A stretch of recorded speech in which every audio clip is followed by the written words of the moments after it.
Olá, eu sou o pastor Joselito. Eu quero agradecer a você por você ter acessado ao nosso canal. Assista essa pregação e seja profundamente abençoado.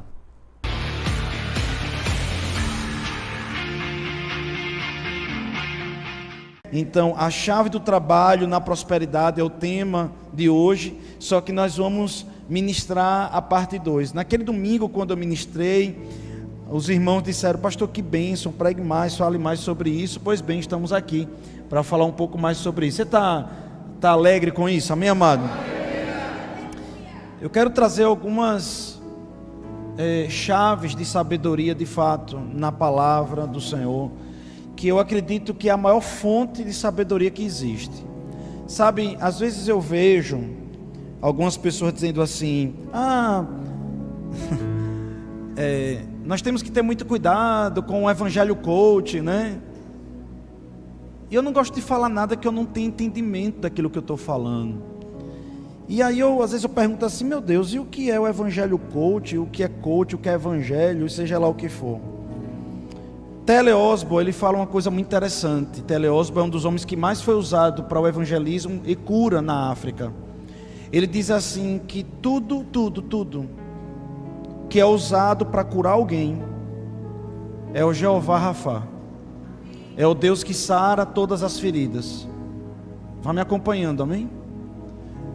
Ou seja, ele diz até um médico ateu, um enfermeiro que não crê em Deus, um psicólogo que nunca foi na igreja, se ele for usado para curar alguém, por detrás é Deus usando aquela pessoa. O médico pode até achar: não, foi minha capacidade, foi os meus estudos. Mas T.L. Osborne, ele diz: não, é o Jeová Rafá, porque a Bíblia diz que toda boa dádiva, todo dom perfeito vem do Pai das luzes. Então, se houve algo bom que saiu de alguém para alguém, ali por detrás tem Deus.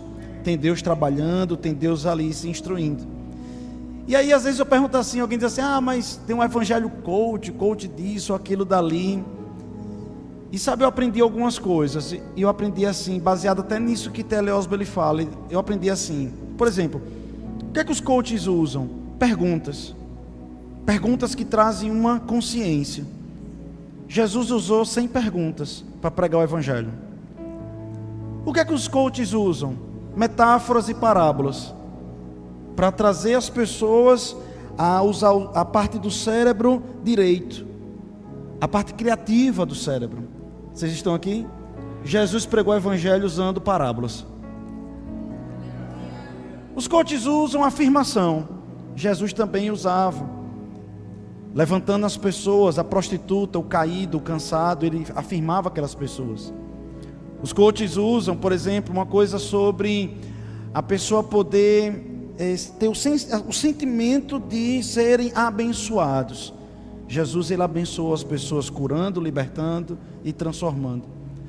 O que eu quero falar com isso no início dessa pregação é que, amados, veja, de novo, toda boa dádiva, todo dom perfeito vem do Pai das luzes. Um palestrante pode estar pregando o evangelho sem perceber que está pregando, porque na verdade eu não acredito que exista um evangelho coach. Eu acredito que os coaches estão usando o evangelho. Eu não sei se você está entendendo, não quero chegar. Porque onde eu vou, quando eu vejo alguém, por exemplo, dizendo assim: descobri algo poderoso que vai mudar a humanidade, eu vejo que aquilo que as pessoas descobriram está na Bíblia. Alô? Então, na minha opinião, tudo que funciona na humanidade, tudo que de fato funciona, está nessa palavra, só que as pessoas acham que descobriram a roda. Mas se a pessoa der uma olhadinha, por exemplo, vai perceber que já estava escrito. Eu vou dar um exemplo bem prático, para entrar na pregação ainda, que só quero mexer com sua cabeça. Eu não sei se você sabe, mas até Isaac Newton, até a física mecânica, achava-se que o universo não tinha origem. O universo sempre existiu. Eles tinham uma ideia sobre o tempo, até que um dia um homem, Albert Einstein, ele traz a teoria da relatividade, e ele descobre, através de algumas equações, principalmente mc elevado ao quadrado, ele descobre que não, o universo tem origem. E aí ele vai lá apresentar a ideia de que o universo tem origem, baseado na teoria dele, surge a teoria do Big Bang, por aí vai. E alguém chega e diz, mas já tinha um livro. A física pode até dizer que não tinha origem o universo, e achar que foi Albert Einstein que descobriu que o universo tem origem, mas já tinha um livro. Ô, irmão, você está aqui nessa noite? Ei, você está aqui nessa noite mesmo? Amém, amado? Amém mesmo? Eu vim pregar para o povo vivo. Se está morto, amado, aqui não é seu lugar não, tem que estar no cemitério, amém, amado? Pelo amor de Deus, se acorda aí. Eu estou pregando uma verdade e Torá aqui para você, rapaz. Eu estou dizendo para você que o que a ciência achar que vai descobrir, ou achar que vai achar, amado, eu quero dizer que essa Bíblia, ela é mais atualizada do que o dia de amanhã, amém, amado? Amanhã vai ter um jornal. Eu quero dizer que essa Bíblia que está na sua mão é mais atualizada que o jornal de amanhã, meu amado.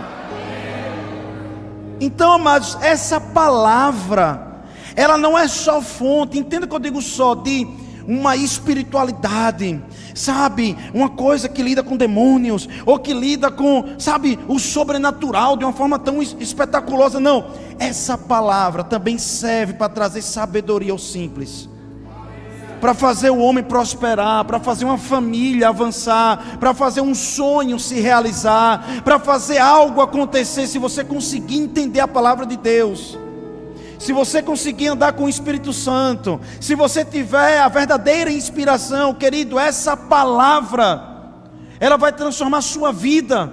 Essa palavra não é algo místico, essa palavra não é algo inalcançado, sabe?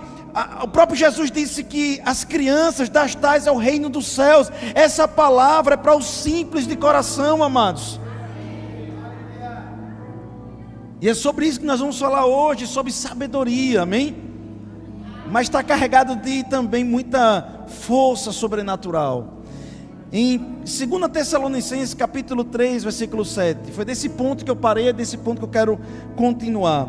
2 Tessalonicenses capítulo 3, versículo 7, diz o seguinte: pois vós mesmos estáis cientes do modo, porque vos convém imitar-nos. O que é que Paulo está dizendo? Eu quero que vocês me imitem. Eu vou dizer de novo, eu quero que vocês me imitem. Algumas pessoas dizem assim, não, olhe para Deus, sabe, o homem não é perfeito. Sabe, isso é mentira. As pessoas estão olhando para a gente, as pessoas estão olhando para a igreja. Mais do que nunca a igreja está sendo colocado em um pelotão de fuzilamento mesmo. A igreja está sendo colocada como se fosse em um lugar para perder a sua reputação. O mundo está olhando para o comportamento dos cristãos, para ver se eles de fato vivem, e como eles vivem, quem eles são, né? Sabe, nós estamos sendo observados, e não existe isso. Quando você olha para uma criança, um bebê, uma criança de 4 anos de idade, 3 anos de idade, 2 anos de idade, aquela criança está olhando para o pai, para a mãe, ele está olhando para aqueles dois. A Bíblia, para uma criança, são os pais. Você pode dar uma glória a Deus ou não? A Bíblia para um funcionário é o patrão. A Bíblia para o patrão é o funcionário. A Bíblia é você que é a Bíblia de muitas pessoas. As pessoas estão olhando para você. Em algum momento, você tem que despertar a curiosidade. Um dia desse eu estava falando com uma pessoa que se converteu na nossa igreja. Ela dizendo assim: pastor, como é que eu faço para evangelizar, sabe? Eu acabei, acho que fazendo besteira. Eu estava lá no almoço, e tão afogueado que eu fui lá no almoço, comecei a falar da palavra, e todo mundo começou a ficar chateado comigo. Eu disse: meu filho, não faça isso. Ele disse: oxi, pastor, não é para evangelizar. Eu disse: você vai evangelizar, você vai pregar o tempo todo, mas de vez em quando é que você vai falar alguma coisa. Prega o tempo todo com sua vida. E vai chegar um momento que alguém vai perguntar para você: ei, de onde é que você aprendeu isso? Como é que você aprendeu esse negócio aí? De onde é que você está tirando isso? Porque, amados, as pessoas às vezes pensam que o evangelho, ou a igreja, principalmente a igreja protestante, é um lugar de um bocado de gente tapado, que está dando dinheiro para um pastor, e que, sei lá, que tantas coisas que as pessoas falam aí. Mas quando as pessoas começarem a entender que a sua vida, ela está sendo modificada e transformada, e elas começam a perguntar: como é que foi isso? É isso que é evangelho? Entenda, preste atenção, amados, me amem, e não pense que eu estou falando heresia, eu estou falando de Romanos aqui. A Bíblia diz, e preste atenção no que eu estou lhe dizendo, a Bíblia diz que o evangelho de Deus é o poder.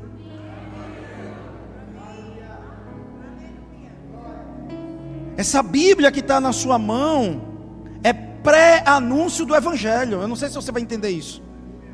A Bíblia que está na sua mão, esse livro que está na sua mão é santo, sagrado e poderoso. Essa palavra entra no seu coração, você crê nela e começa a manifestar. Quando você começa a manifestar, isso é o evangelho. A Bíblia é a origem. É por isso que muitos vão pregar sobre isso, não entendem, e vão explicar: a Bíblia não serve para nada, é louco, você é doido. Não, a Bíblia é a origem, é a base. Mas entenda, o evangelho se manifesta na minha vida e na sua. As pessoas vão enxergar o evangelho na minha vida e na sua. Pastor, onde está escrito isso? A Bíblia diz que nós somos cartas vivas. As pessoas estão lendo a gente. A Bíblia diz que nós somos um ramo para produzir fruto, para as pessoas colher na gente, é na gente. Quando você vai puxar um fruto, você não puxa do tronco, você puxa do ramo. Aleluia. Você puxa do ramo. E na hora que ele está puxando de você. Mas tem uma origem, Jesus, a palavra. Vocês estão ainda comigo ou não? E Paulo está dizendo isso: eu quero que vocês me imitem. E ele vai dizer agora em que ele quer que a igreja de Tessalônica imite eles. E eu quero contextualizar você aqui. A igreja de Tessalônica era uma igreja muito espiritual. A igreja de Tessalônica agarrou algo tão poderoso. A igreja de Tessalônica, ela entendeu assim: Jesus está voltando. Repare, naquele tempo havia um sentimento de urgência. Então eles começaram a parar de trabalhar. Eles começaram a só querer saber. Entenda o que eu estou falando, me ame, viu? A só querer saber de orar o dia todo. Eles começaram a só se preparar espiritualmente. Eu não sei se eu estou conseguindo explicar bem isso aqui. É como se a igreja tivesse se desconectado do dia a dia das coisas. Acho que é a melhor forma de eu explicar isso.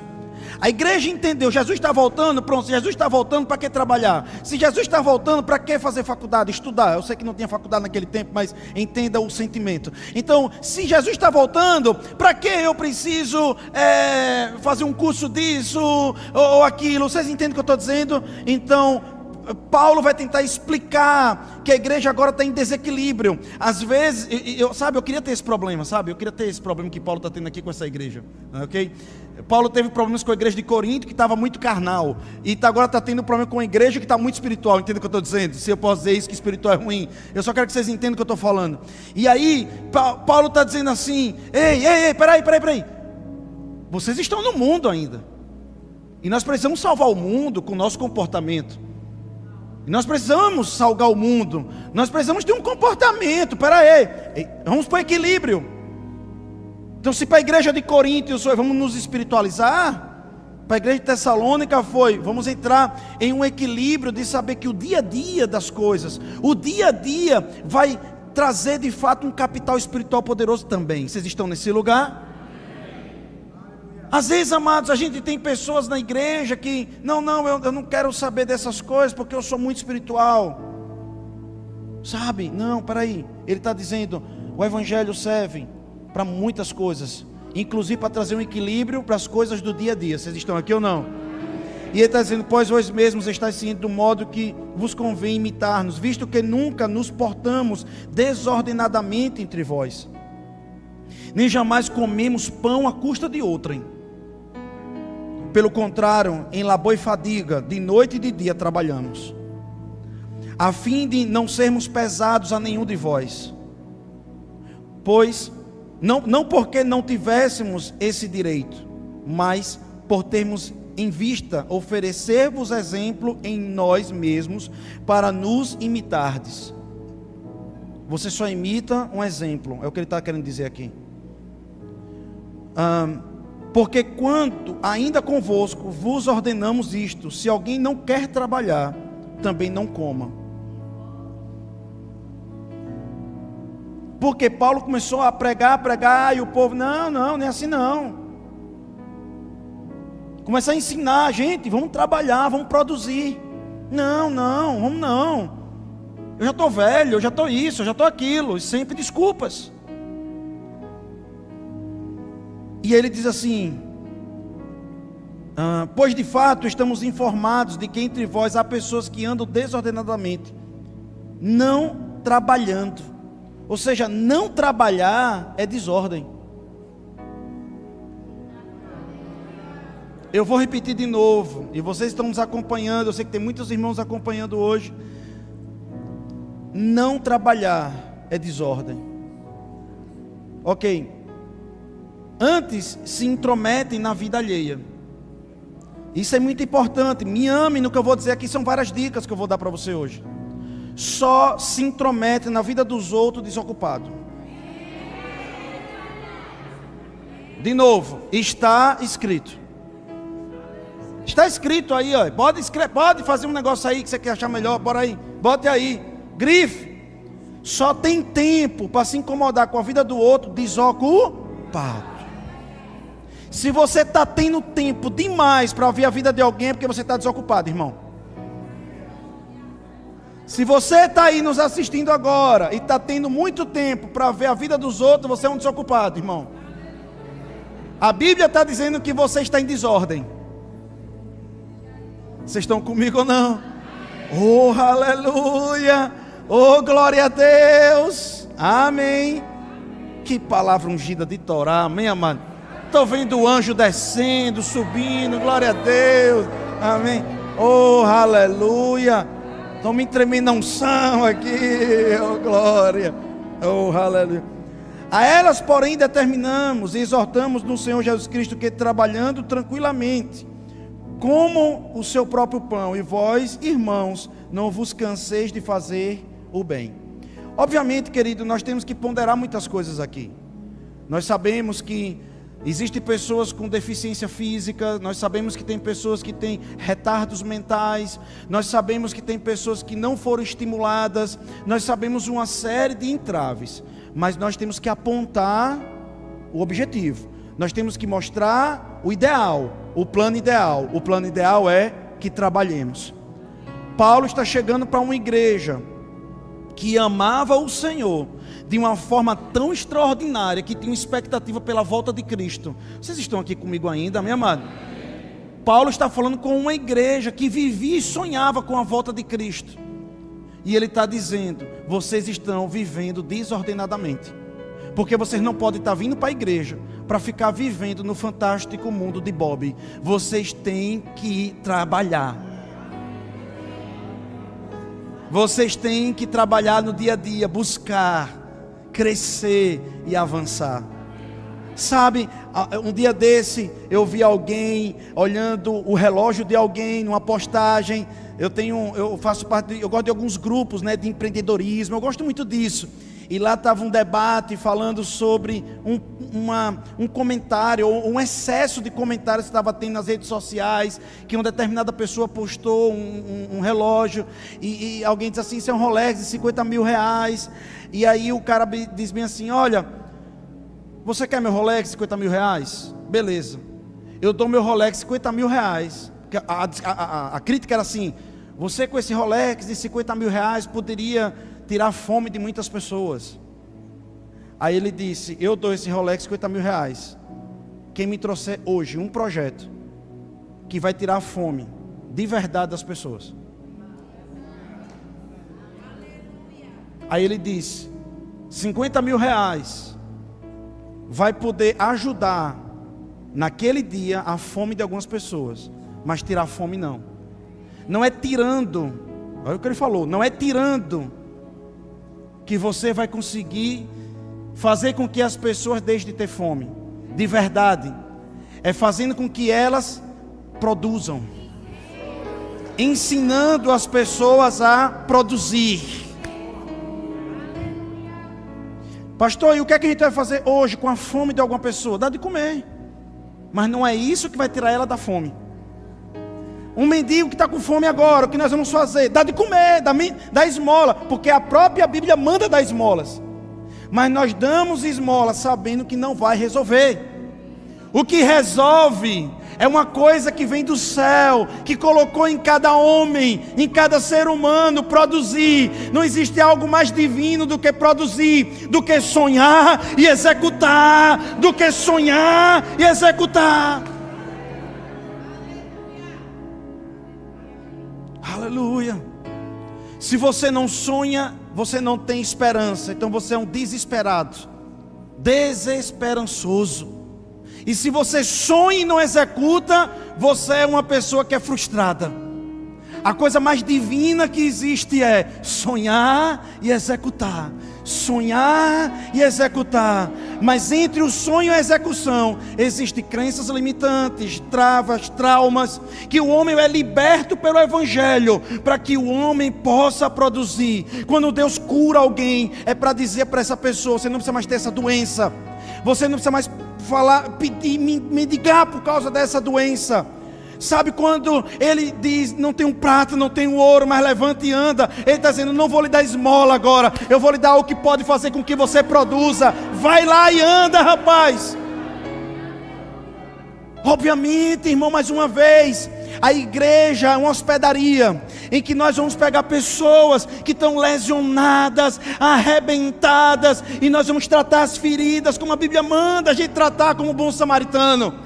Mas é para aquela pessoa ficar em pé, começar a produzir e trazer recursos para a hospedaria para tentar ajudar agora outros. Agora imagine uma igreja que só tenha doentes e doentes e doentes e doentes e doentes. Quem vai pagar a conta? Ninguém consegue pagar a conta. Então os irmãos que chegam lascados, arrebentados, precisa sim de um tempo de cuidado, de ajuda. Ele precisa sim de um tempo de carinho, precisa de um tempo de atenção. Mas daqui a pouco, irmão, a melhor coisa que existe é um chute nas costas, dizendo: vá! A Bíblia diz: como a águia agita o seu ninho, assim é o Senhor. Ei, Deus muitas vezes vai lhe ajudar, vai lhe ajudar, vai lhe ajudar, vai lhe ajudar através de um amigo, de um parente. Mas tem um momento, querido, que você vai estar pronto. E se você retardar o processo, o ninho vai ser agitado. Ou você voa, ou você voa. Porque Deus não quer, meu irmãozinho, gente parada no céu. Deus não quer gente estagnada no céu, com espírito de mendigo. Me amem. Com cabeça de miséria. Não. Deus quer lançar dentro de você, meu irmão, uma proposta. Vocês estão comigo ainda? Meu Deus, tomara que algumas pessoas estão fechadas, seja porque está pensando o que eu estou falando, mas não que está com raiva de mim, amém? Aleluia, amém. Eu amo você, irmão. Mas sabe, eu acho que eu conheço algumas pessoas que estão com 30 anos, 40 anos, e foram tão domesticados, eu não sei, poderia se dizer, tão mimados pelos seus pais, que eles não conseguem produzir. E talvez os pais achem que deu o melhor para os seus filhos. Oh, gente, me amem, por favor. Talvez os pais achem que fizeram um excelente papel. Muitos pais disseram o seguinte para os seus filhos: presta atenção nisso.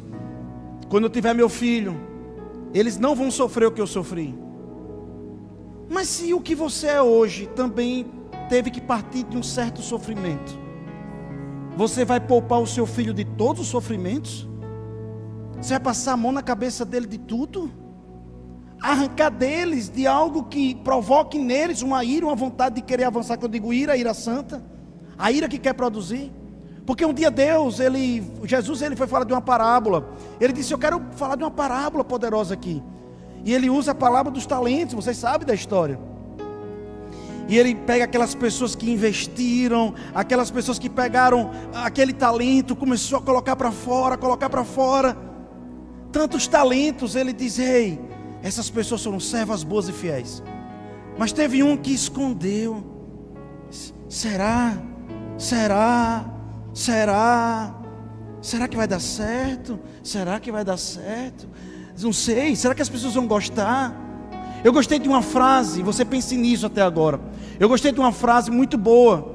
Foi até de Kaiser ele falando. Ele disse assim: se você lançou um produto perfeito, é porque você lançou no tempo errado. Sabe, amados, a gente cansa aqui na igreja de lançar projetos que vão sendo aperfeiçoados. E às vezes a gente fica naquela, sabe, naquela sabotagem mesmo de ficar, eu vou lançar agora, não deu certo. Ok, se não deu certo, você agora vai tentar aquele mesmo projeto de outro jeito. Mas não desistir daquilo que Deus colocou na sua mão. Vocês estão aqui ou não, amados? O propósito a gente escreve de caneta, as missões de lápis. Quando não deu certo uma missão, volta para o propósito. Quando não deu certo a missão, volta para o propósito. Mas não desiste do propósito. Não desiste do propósito. Vocês estão aqui ainda, amém, amados? Em Gênesis 2,15 diz: tomou, pois, o Senhor Deus ao homem e colocou no jardim do Éden para cultivar e o guardar. Gente, quando Deus cria Adão, a Bíblia diz em Gênesis 2,15, antes da queda, aqui antes da queda, que Ele criou o homem para cultivar. O que é cultivar? Multiplicar e guardar. Guardar e cultivar, guardar e cultivar, guardar e cultivar. O que é isso? Trabalho. Dá trabalho cultivar, dá trabalho guardar. Proteger uma visão.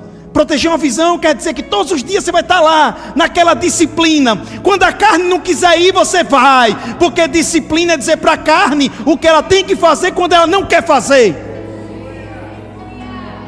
Disciplina muitas vezes quando a gente está com dor de cabeça, mas você tem que estudar. Disciplina é quando você está com o corpo cansado, mas tem que se levantar. Disciplina é aquilo que vai fazer com que você todos os dias possam nunca sair da cadência do projeto.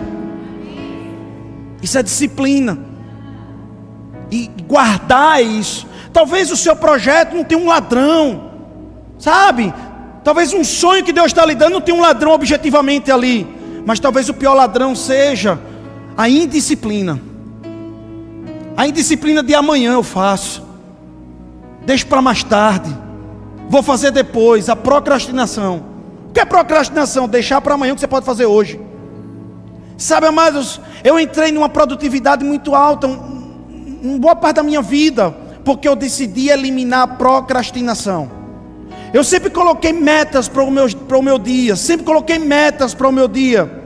E quantas vezes fui dormir 2 da manhã, 1:30 da manhã, porque eu queria cumprir todas as metas que era para ter deixado naquele dia.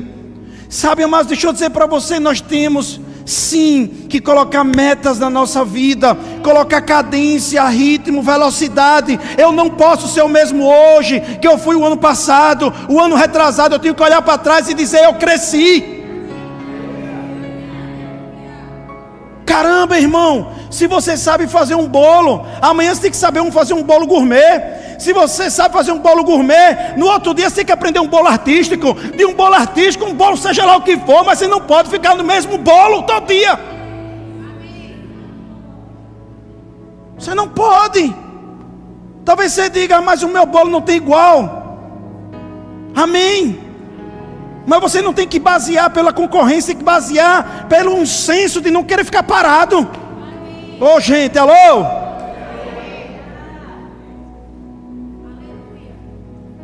Sabe, o meu ritmo nunca vai ser pelas pessoas. Eu prego desse mesmo jeito. Se tiver 2 pessoas na igreja, uma pessoa, um aconselhamento na minha sala, 100 pessoas, a igreja lotada, seja como for, eu vou pregar desse mesmo jeito que eu estou pregando aqui, porque nunca as pessoas vão colocar o meu ritmo. Sempre quem vai colocar o meu ritmo é o projeto de Deus na minha vida.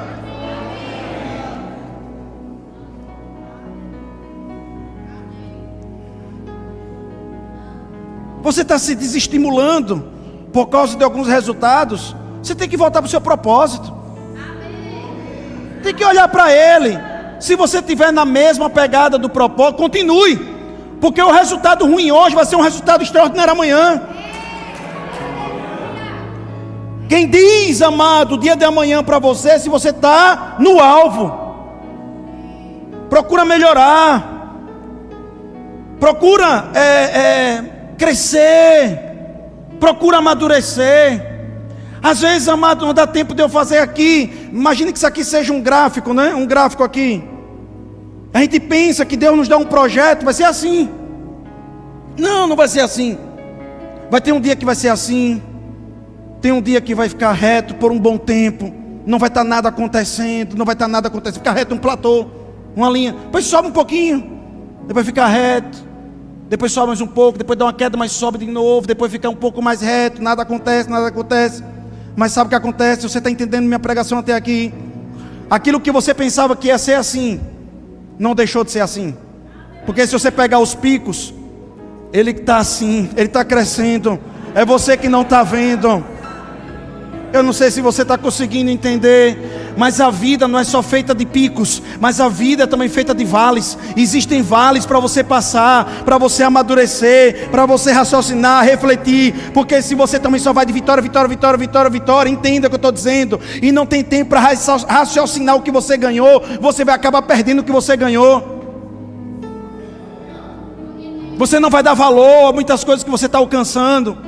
Você não vai dar valor às pessoas, não vai dar valor nem a Deus. Existem momentos que as coisas param. E esse momento que as coisas param é para você refletir e olhar para você mesmo. Mas eu quero dizer para você, as coisas param, mas você não para. Oh meu Deus, aleluia. Oh aleluia. Se as coisas não estão crescendo para fora, cresça para dentro. Oh meu Jesus.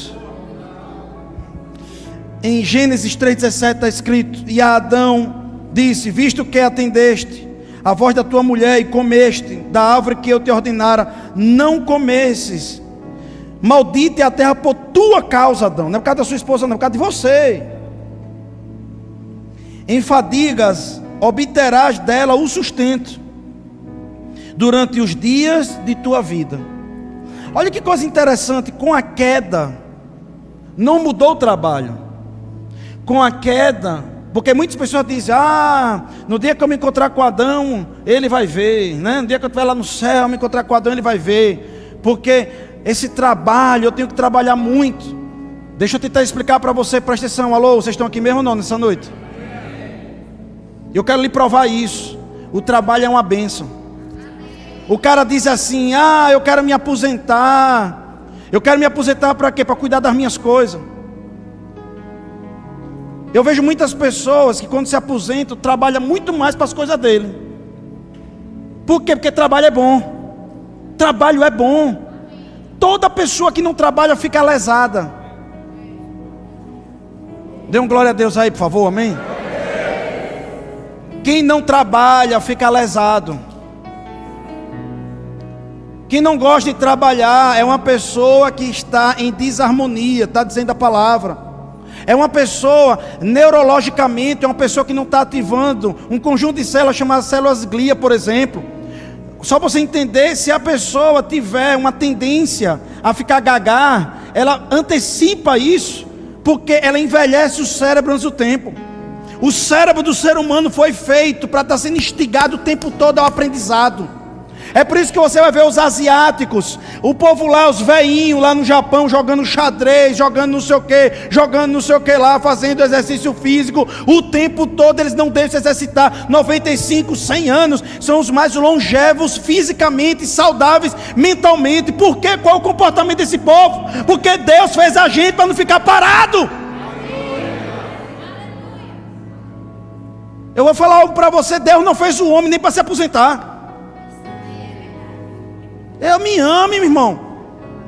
Pastor, eu quero dizer para o senhor que a aposentadoria é uma bem, amém. Mas eu quero lhe provar, quando você se aposentar, não pare não. Vai empreender outros projetos, abra um novo ciclo de vida. Abraão, com 99 anos de idade, recebeu uma missão. Moisés, com 80, disse: pronto, chegou a hora de libertar o povo. Não existe a cena de pendurar a chuteira no reino de Deus. Não existe isso. Até o último dia da nossa vida aqui na terra é produzindo. Amém, amado? Aleluia. A gente descansa um pouco, tira um dia de descanso, uma semana, um mês de descanso, mas tem que impulsar dentro de você a vontade de voltar a produzir, de torar, irmão. Descanso é bênção, Deus botou a gente para descansar, mas não tem como a pessoa descansar 1 ano, 2 anos, 3 anos e dizer que está tudo bem, não. Existe um estado dentro do homem chamado estado crush. É uma coisa que é pouco estudado no Brasil, mas é um estado chamado estado crush.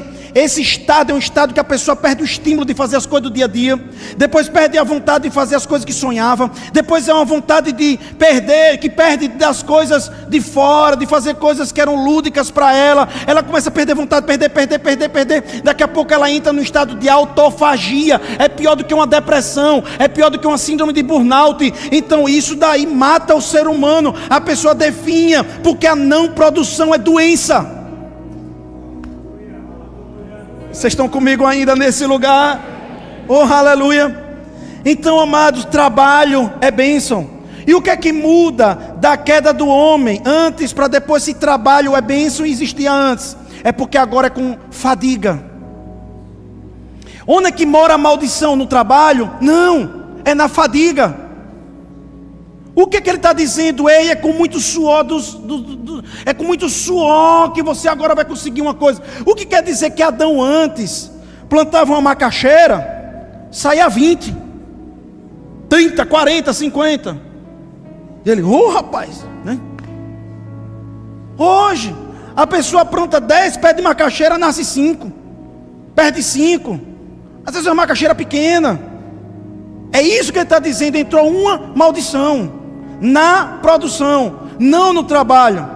Mas a Bíblia trouxe a gente um resgate, um gatilho de resgate. Quando a gente traz Deus para os nossos negócios, existe uma redenção. Eu estou trazendo para você uma ideia hoje. Existe uma redenção para os nossos negócios. É Deus entrando nele e dizendo: ei, esse homem foi encontrado pelo segundo Adão, Jesus Cristo de Nazaré. Então esse homem agora volta para o Éden. Redenção é voltar para o Éden. Então sobre esse homem, sobre essa mulher, tem a bênção, inclusive a bênção de Abraão, em que ele vai botar a mão e será abençoado. Em que você começa um processo bíblico de resgate. Pastor, eu posso prosperar sem a palavra? Pode, é sua inteligência. E você vai sentir isso, que você trabalhou X para conseguir X. Uma pessoa muito inteligente, ok? Ou então com alguns componentes, por assim dizer, de situações na vida, vai fazer X e vai alcançar X. Não tem nada de bênção nisso, não tem nada de sobrenatural nisso. Mas onde é que entra o sobrenatural? É quando você começa a perceber na sua vida o mover da graça de Deus, em que você começa a trabalhar X e começa a chegar X mais 2. É quando você começa a pegar o seu contra-cheque.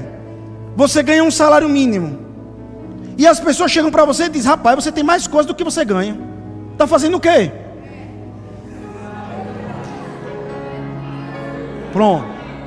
Quando você começar a perceber que as contas não estão batendo, a bênção de Deus está operando na sua vida. É quando você, coincidentemente, chega numa loja, somente hoje, desconto. Oxe, somente hoje desconto? Então o dinheiro que eu estava preparando para a vinda vai sobrar. Por que vai sobrar? Esse dinheiro agora vai para outro lugar. É quando alguém chega e diz assim: rapaz, olha, eu tive uma direção, sabe, de abençoar a sua vida. Eu tive uma direção de ajudar você nisso. Eu tive uma direção de ajudar naquilo. Deixa eu dizer, quando essas coisas começam a acontecer, é Deus dizendo: não é mais pela sua força. Você está trabalhando, tá, mas está vindo mais, está vindo mais. Você precisa começar a entender isso. Teve um tempo que eu dizia: Senhor, rapaz, eu estou pregando para caramba, e eu olho para a igreja, eu conheço a cara de todo mundo. Eu estou falando sério. O pastor recebesse aqui, ele ia concordar comigo. E pai, eu quero chegar ao dia, e eu estou pregando X, e está chegando X na igreja. Isso lá atrás, 7 anos atrás. Pai, eu estou pregando X, eu estou aconselhando X, e só está ficando X na igreja. Pai, isso é maldição. Você vai entender, meu irmão? Quiser entender, vai entendendo. Qual é o trabalho do pastor? Encher o aprisco. É meu trabalho, ou não? Eu tenho que ter metas, amém, amado? Ou não? Você tem a sua, eu tenho a minha. Ô, glória! Pastor, números não é importante, para você, para mim é. Tem até um livro na Bíblia chamado Números, então para Deus também é, amém, amado? Ô, glória, amém, aleluia! Vamos desmistificar a coisa da cabeça. Ah, não, Deus não quer uma igreja grande. Quer sim, é mentira. Qualquer homem que estiver dizendo que Deus não quer uma igreja grande, é porque ele tem uma mente de miséria dentro dele. Ele está ainda debaixo de maldição. Deus quer igrejas grandes. O que Deus não quer é um mundo cheio de gente, né, se perdendo grande. É grande na igreja mesmo, amém, amado? Amém. Tem que tirar essas mentiras do diabo da mente. Deus ama números, mas Deus ama também qualidade. Aí tudo bem. E aí eu disse, Senhor, eu quero chegar uma hora de olhar para a igreja e dizer, quem é essa galera? Eu não sei quem é essa galera. Aí agora, amado, a gente vai, bota uma turma de discipulado no domingo. Domingo, segunda, terça, quarta, quinta. Acabou, pronto, fechou. A equipe sobe no altar. Aí diz, pastor, a gente não está mais nem conhecendo a igreja. Tem culto aqui que tu não sabe mais quem é que está aqui na igreja. Parece que os irmãos da igreja faltam e vêm só os novos. Deixa eu dizer uma coisa. Tem momentos aqui, 17 na sala VIP, 15 na sala VIP, 14 na sala VIP. Deixa eu dizer uma coisa. Aquilo que eu comecei a confessar lá atrás está começando a acontecer agora. Mas sabe qual é o nosso problema às vezes? É que a gente quer confessar uma coisa agora, já acontecer agora. Não, você está produzindo. Não pare de declarar. Pegue seu sonho e comece a dizer, vai acontecer, vai acontecer. Tanto Adão no Éden, como você hoje em Cristo tem que proteger o seu sonho. Quem tem que proteger o seu sonho? Você. E onde é que você tem que proteger? Aqui. Quando mentiras entrar dentro de você e dizer assim não vai dar certo, você tem que dizer já deu. Já deu. Quem sonha, projeta, não tem depressão, porque não fica preso ao passado. Não fica preso ao passado. Quer sair da depressão, bote propósito, projeto na sua vida.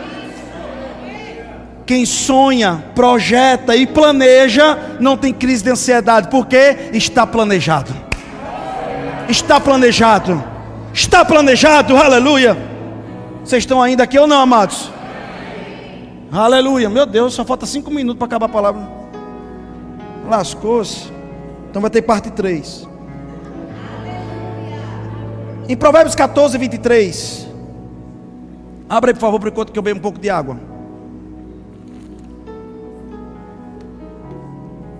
Provérbios 14, 23. Tem o seguinte: em todo trabalho aproveito, meras palavras, porém levam à penúria. Como é que eu traduzi esse? É sério, eu tenho um Provérbios comentado. Eu botei bem assim: filosofia de boleia de caminhão.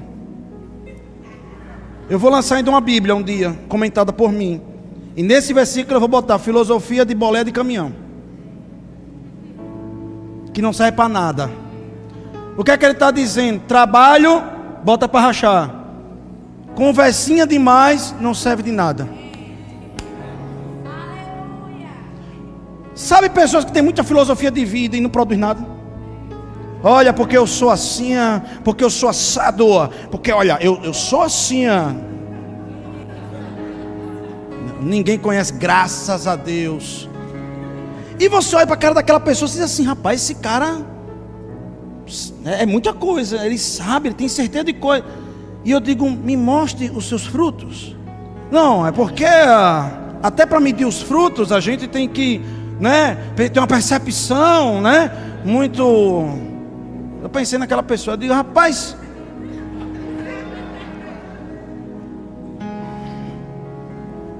e o pior, essas pessoas querem criticar o que os outros estão fazendo. Rapaz, vai se lascar, rapaz, pelo amor de Deus. Oh, me desculpe, me perdoe. Oh, meu Deus. Jesus Cristo, me perdoe. Pastor Marcelo, estou precisando me aconselhar com o Senhor. Me ajude, por favor. Rapaz, mas de verdade, morra. Amém. A pessoa fica. Você já conheceu alguém assim, Mateus? Cheio de filosofia. Parece um adolescente velho. Porque adolescente sabe tudo, ele tem certeza de tudo, amém, amado? Me amo os adolescentes, eu amo vocês.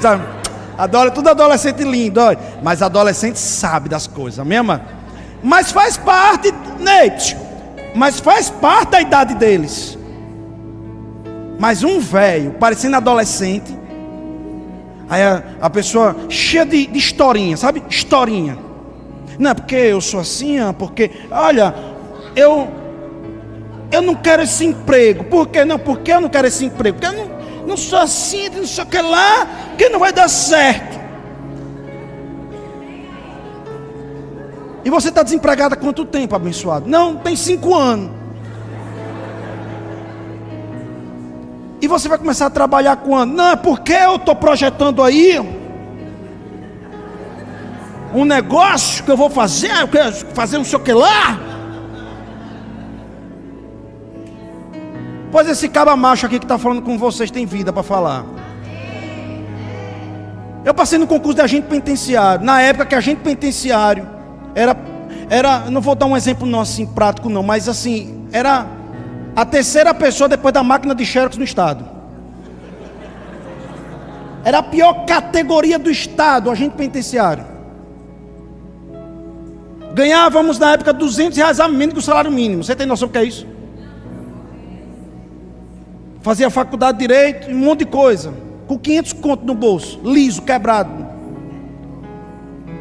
Lembro quando as primeiras missões foi para o USE, para limpar excremento de um preso que estava com tuberculose. É isso aí, estava lá. Porque às vezes a gente olha alguém crescendo e diz, porque é fácil para o senhor, pastor. Morra! Com todo amor, morra. Vá com a sua inveja para outro lugar, para aqui não, amado. Me ame. Tu vai ter que se libertar disso, irmão. Tu vai ter que me amar, vai ter que amar a palavra, porque a palavra bota em movimento, amado. Rapaz, entenda. Aí eu estava lá fazendo faculdade. Antes, onde é que eu estava? Antes eu estava como estagiário do doutor Henrique Cardoso, fazendo libelo clima acusatório na vara de Porto da Folha, botando uma beca, segundo período de Direito. Fui escolhido por um dos maiores PhD de Direito do estado de Sergipe. Meu sonho era ser promotor. Mas chegou um dia que eu disse, eu preciso ter dinheiro no bolso. Eu preciso botar dinheiro no bolso para pagar minhas contas, para comprar livro.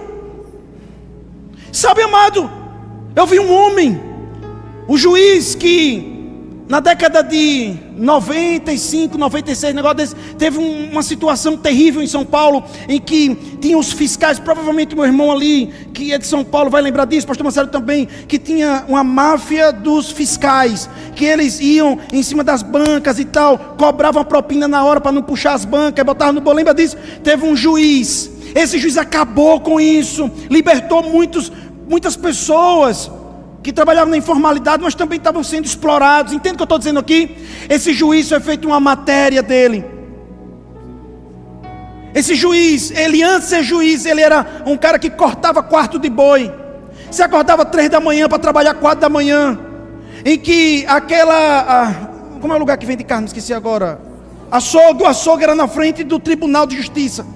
Ele via aqueles homens 8 horas da manhã chegando para trabalhar de terno e gravata. Ele diz, ainda você é um caba como esse. Não que não seja errado ser um machante ou coisa parecida, entenda.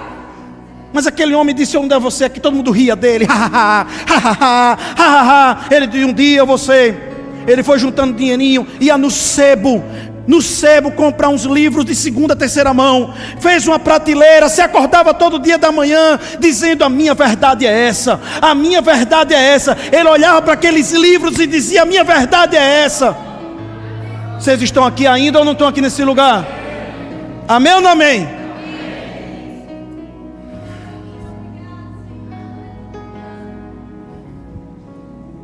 E aquele homem se tornou juiz. Sabe, amados, eu sou norteado por essas histórias. Um dia eu disse: eu vou ser um dos maiores pregadores do mundo. Eu posso não ser, Jonathan, um dia, mas eu estou tentando. Entenda, mas entenda. Entenda, eu meço por alguns resultados. Eu meço por resultados. Óbvio que hoje eu não sou um dos maiores pregadores do mundo. Entenda o que eu estou dizendo. Talvez no seu coração seja, mas eu não sou hoje. Mas um dia eu disse: eu vou ser um dos maiores pregadores do mundo. Aí eu vi um cara chamado Michael Phelps. Entenda isso, irmão. Não vai dar tempo mais de pregar não, já chutei o pó da barraca, vamos embora. Eu vi um Michael Phelps da vida. O cara nada não sei quantos quilômetros. Eu tinha tudo isso na minha cabeça antes. Ele nada quilômetros e quilômetros. Ele já sabia quantas respirações dava. Quando ele chegava no final, ele já sabia qual fechado, que hora tinha que mudar. Ele mandava desligar as luzes. Isso tem até na internet, você pode procurar Michael Phelps. Ele mandava desligar tudo de noite, porque ele queria na escuridão, no breu, entender o tamanho da piscina. Ele queria ir e voltar. Entenda o que eu estou dizendo. Ele morreu para aquilo. Um dia eu disse: eu quero ser um dos maiores pregadores do mundo. Eu comecei a morrer para essa palavra. Eu disse: essa palavra é minha verdade. Essa palavra é minha verdade. Ela é minha verdade, ponto final.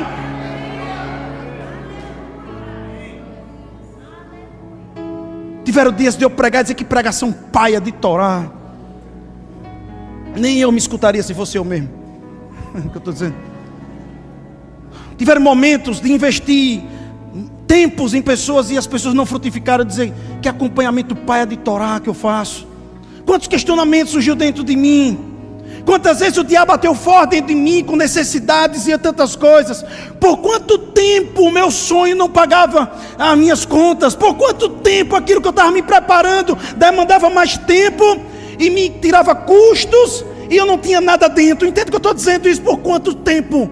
Mas eu quero dizer uma coisa: quando aquilo arde dentro de você, quando você sabe o que Deus quer para você, e quando você entende o princípio do trabalho, você não fica, meu irmão, com autossabotagem, com mentirinha, você não fica com conversinha. Se precisar, meu irmão, limpar excremento de preso, você vai fazer, porque você sabe: eu não estou no que eu quero, mas está pagando a conta de um dia daquilo que eu vou ser. Caramba! Quando você está sendo sei lá, qualquer coisa, eu não quero dar nomes aqui. O que você está fazendo hoje? Ah, pastor, sabe, eu não tenho prazer no que eu estou fazendo. Mas o que você está fazendo está pagando a conta do que você vai ser? Então faça como se você estivesse fazendo. Porque a Bíblia diz que você só chegará lá quando você honrar Deus no pouco. O trabalho é importante, o zelo é importante. Vocês estão ainda comigo ou não? Eu coloquei 3 critérios. Eu tenho batido isso nesse lugar. 3 critérios para uma pessoa que quer crescer: iniciativa, disponibilidade e coração. Só existem esses 3 critérios hoje para mim. Eu criei isso: iniciativa, disponibilidade e coração. Se você não tem iniciativa, você está parado, você quer que alguém lhe movimente, você ainda não entendeu, você não entrou no jogo. Se você não tem disponibilidade, como é que você vai ser treinado? Como é que você vai crescer?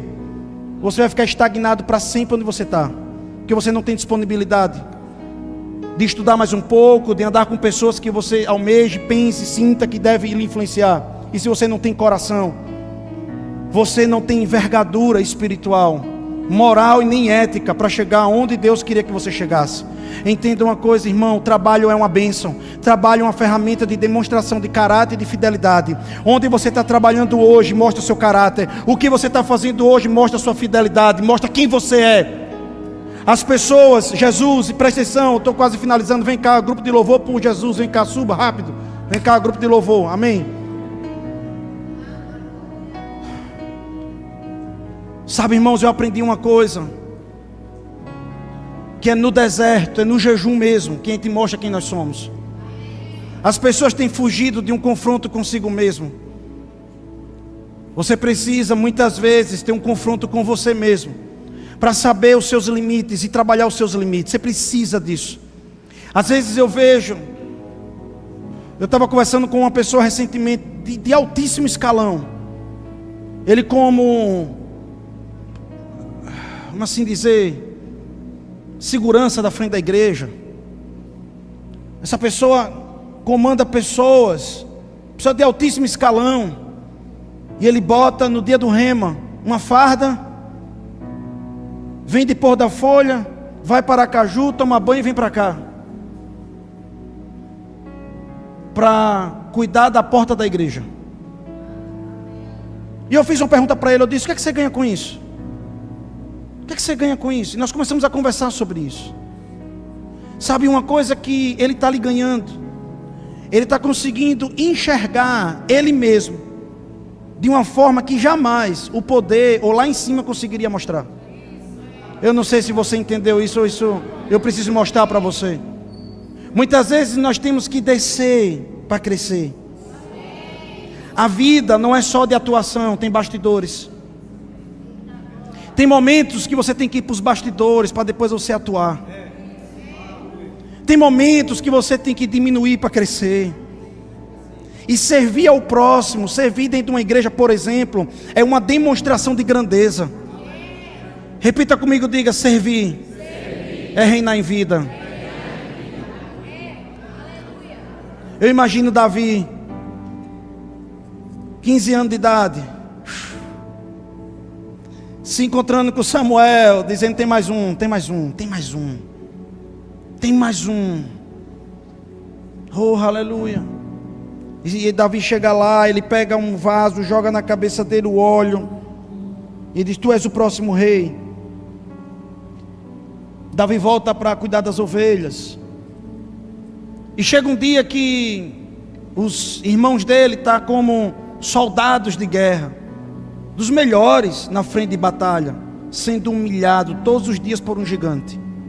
E o pai diz: Davi, eu estou precisando de um iFood, eu estou precisando de alguém para levar uma marmita ali, eu estou precisando de um marmiteiro, de alguém para entregar uma marmita na frente de batalha. Eu imagino Davi dizendo: eu fui chamado para isso, eu fui chamado para ser um guerreiro, o 01 da minha nação, porque ele sabia que ser rei naquele tempo era aquele cara também que seria um general, ele sairia na frente. Vocês estão nesse lugar ou não ainda? Vocês estão aqui ou não? Parece que não, tem pessoas que parece que não vieram, não chegaram, ainda não estão. Você está num ambiente profético, você tem que aprender a agarrar as palavras que saem do altar. Me amem e me amem. Eu estou ensinando a vocês. Deixa eu dizer algo. Davi naquele dia, ele disse: eu estou tendo uma oportunidade para espiar o que eu vou ser. Eu não sei se você entendeu.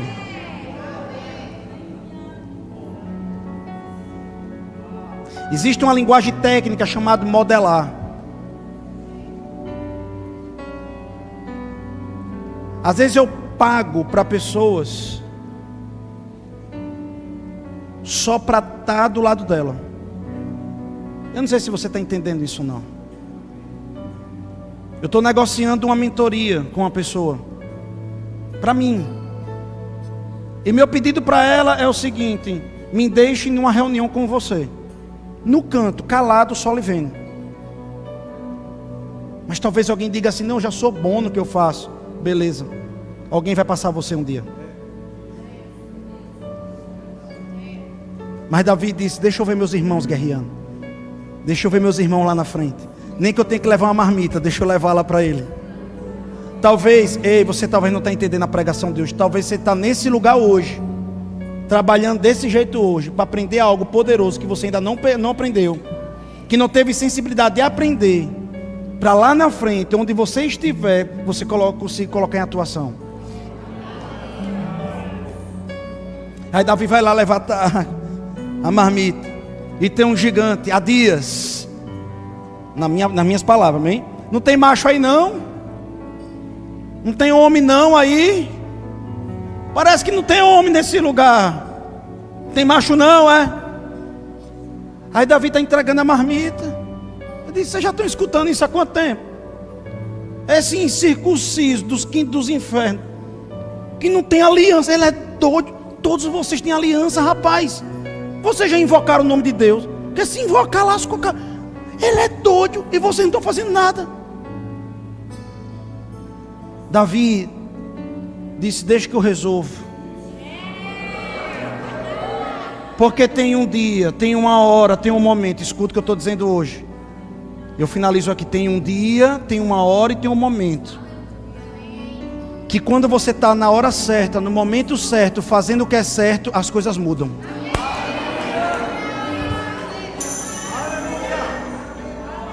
O agente penitenciário sai para ser corregedor.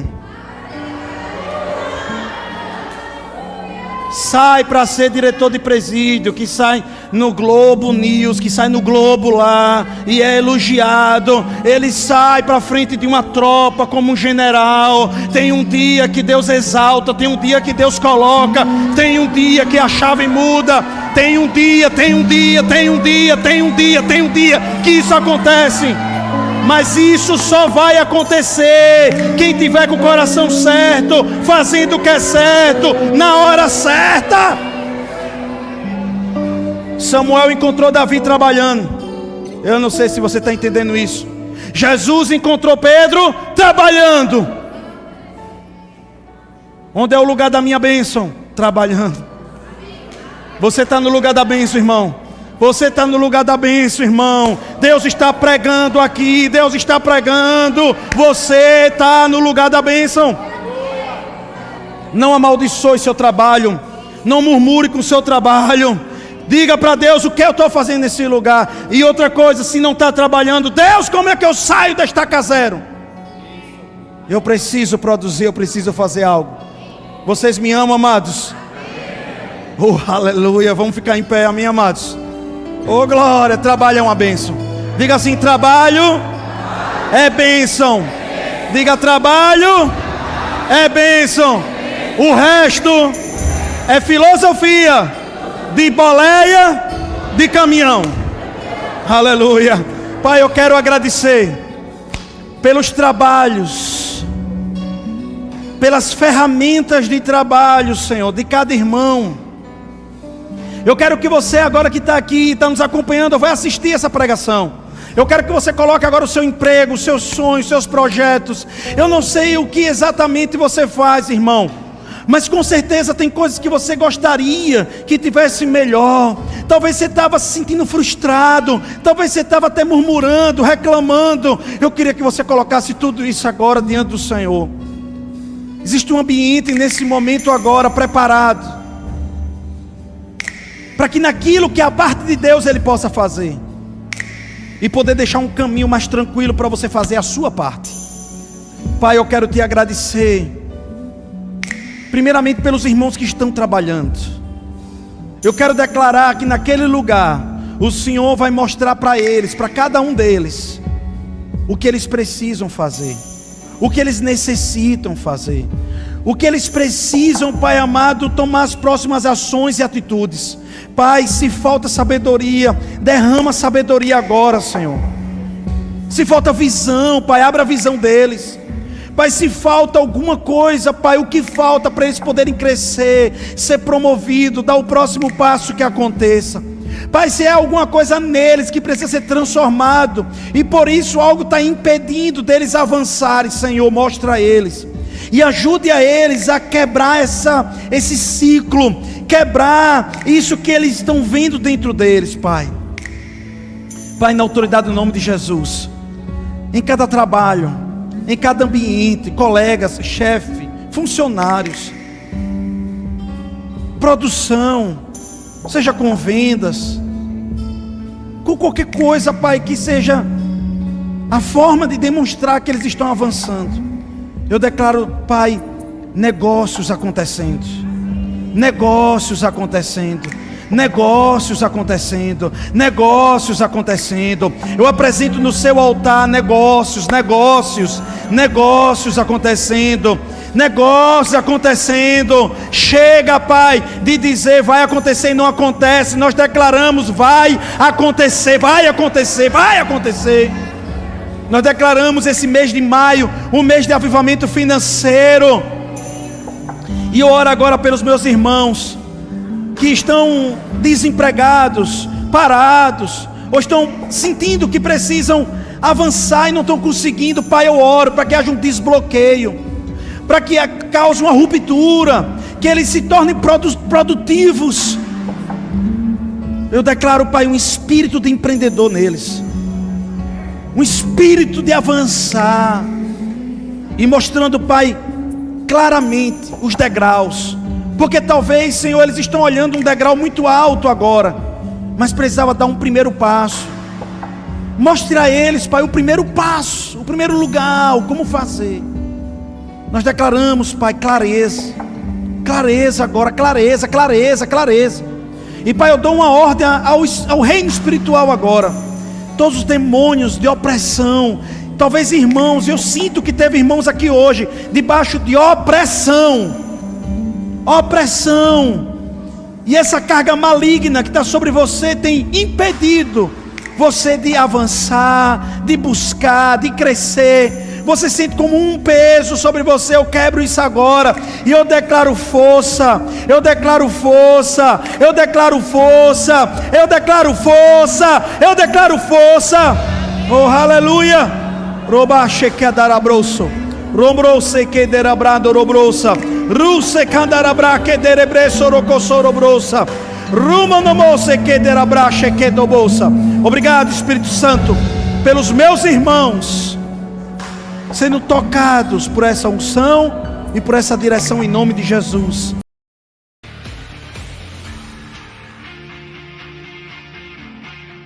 Eu espero que você tenha sido abençoado com essa pregação.